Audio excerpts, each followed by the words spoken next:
Democratic candidate Kamala Harris took a firm stance against Republican Donald Trump during a heated presidential debate on Tuesday, challenging his qualification for office, stance on abortion's right, and mounting legal challenges.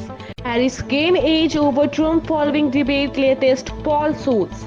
In the race for the November 5 presidential election, Democratic Vice President Kamala Harris holds a 47% to 42% lead over Republican Donald Trump, according to the recent Reuters polls.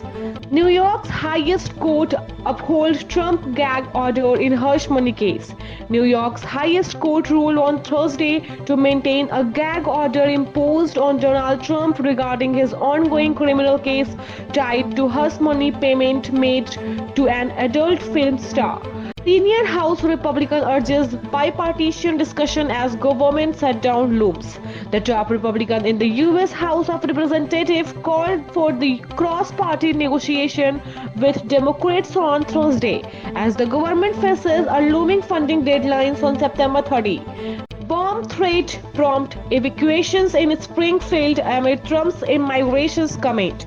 The city of Springfield, Ohio, evacuated its city hall on Thursday following a bomb threat. Thank you so much for watching this video. Don't forget to like, comment, share, and subscribe.